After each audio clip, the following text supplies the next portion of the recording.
అందరికీ నమస్కారం. ఈరోజు మేము మాకు దగ్గరలో ఉన్న కాటేరమ్మ టెంపుల్ అని ఉంది, హోస్కోటే. అక్కడికి వెళ్తున్నాము. చాలా ఫేమస్ టెంపుల్, మరియు చాలా మహిమ గల టెంపుల్.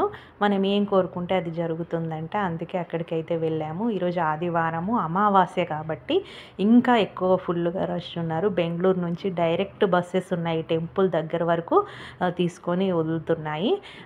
చెప్పాను కదా, చాలా అంటే చాలా రష్ ఉన్నారు. ఇక్కడ అందరూ తమ కోరికలు కోరుకొని ఇలా ముడుపులు అనేవి కడుతూ ఉంటారన్నమాట. అదేవిధంగా కోరికలన్నీ ఒక చిట్టి మీద రాసి ఇలా తాళాలు కడుతున్నారు. ఎవరికైనా నరదిష్టి ఉన్న దిష్టి దోషాలు ఏమన్నా ఉన్నా కూడా అన్నీ పోతాయి అంటున్నారు. అదేవిధంగా సంతానం కలగని వాళ్ళు కూడా కోరుకొని ముడుపులు కడితే ఇక్కడ ఖచ్చితంగా నెరవేరుతుందని చాలా నమ్మకంతో ఈ దేవునికి చాలామంది రావడం అనేది జరిగింది.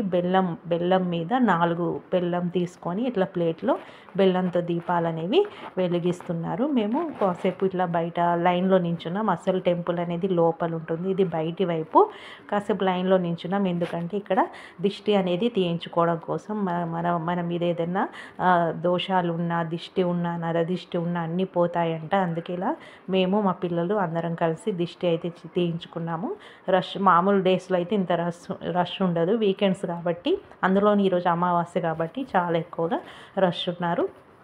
అక్కడ దిష్టి తీసే అతను ఉన్నారు చూడండి, ఎల్లో షర్ట్ వేసుకొని. అతను మన మీద నిమ్మకాయ తిప్పి దిష్టి తీస్తాడన్నమాట. ఒక్కొక్కరికి 30 రూపాయలు మాత్రమే తీసుకుంటున్నారు. అలా మేము నలుగురము దిష్టి తీయించుకున్నాము. చాలా పెద్ద లైన్ అయితే ఉంది. ఒక 15-20 నిమిషాలు నించున్నాక మా వంతు వచ్చింది. అలా పిల్లలకు ఇలా దిష్టి తీయించిన తర్వాత ఇలా నిమ్మకాయ అనేది పడేస్తారు. దాన్ని మనం ఎడమ కాలుతో తొక్కాలి. దిష్టి తీయించుకున్న తర్వాత మెయిన్ టెంపుల్లోనికి వెళ్ళాము. ఇక్కడ కూడా మనకు స్పెషల్ దర్శనము, ఫ్రీ లైన్ అనేవి ఉంటాయి. మేము స్పెషల్ దర్శనంలోకి వెళ్తే మనం ముడుపు కట్టడానికి అక్కడ రెడ్ క్లాత్లో టెంకాయ పెట్టిస్తారు కదా, అది స్పెషల్ దర్శనం వాళ్ళకి ఫ్రీగా ఇస్తారన్నమాట. ఈరోజు రష్ ఎక్కువగా ఉందని మేము స్పెషల్ లైన్లోనే వెళ్ళాము. ఒక 15-20 మినిట్స్లో అయితే దర్శనం అయింది.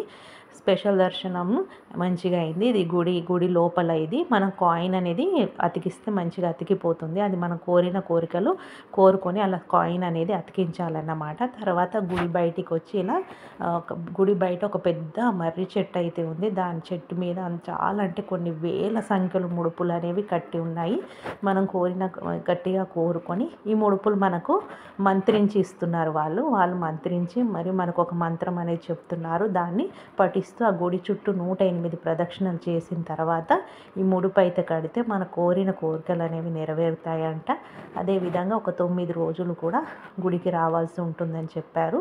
అదేవిధంగా సాయంత్రం పూట హోమం అనేది ఉంటుందంట ఆ గుడిలో. ఆ హోమంలో పాల్గొనాలని చెప్పారు. ఇలా అన్నీ అనేది మనం పాటిస్తే మనం కోరిన కోరికలన్నీ నెరవేరుతాయంట. చాలామంది నమ్ముతున్నారు. చాలామంది చాలా భక్తి శ్రద్ధలతో వచ్చి వాళ్ళ మొక్కులు అయితే తీర్చుకుంటున్నారు. నేను కూడా కొన్ని కోరికలు కోరుకొని ఒక 3 అయితే కట్టాను. దానికి దండం పెట్టుకుంటున్నాను. అక్కడ లోపల చిన్న గుడి ఉంది. ఆ గుడిలో కూడా ఆ గుడి చుట్టే 108 ప్రదక్షిణలు చేసి మనం ముడుపు కట్టాల్సి ఉంటుంది. ఈ ముడుపు కట్టిన తర్వాత మనం బయటికి వెళ్ళిపోవచ్చు అన్నమాట. ఇది బయట దారి. ఆ బయట కనిపిస్తుంది కదా, అవన్నీ ముడుపులే. ఇలా బయటికి వచ్చేసామన్నమాట. మొత్తానికి ఒక 2 గంటలు అయితే టైం పట్టింది, ఎందుకంటే ఈరోజు రష్ ఎక్కువ ఉంది కాబట్టి టైం ఎక్కువ పట్టింది. పిల్లలు కాసేపు వాళ్ళకు నచ్చిన ఆటలు అయితే ఆడుకున్నారు. మొత్తానికి అయితే దర్శనం అయితే చాలా బాగా జరిగింది. మీరు కూడా బెంగళూరు వస్తే ఖచ్చితంగా ఈ గుడికి అయితే రండి. చాలా మహిమగల దేవుడు అని చెప్తున్నారు కదా, మిస్ అవ్వకండి. ప్లేస్ కూడా చాలా బాగుంది. మీకు ఛానల్ నచ్చినట్లయితే లైక్ ఇవ్వండి మరియు సబ్స్క్రైబ్ చేసుకోండి. Thank you for watching.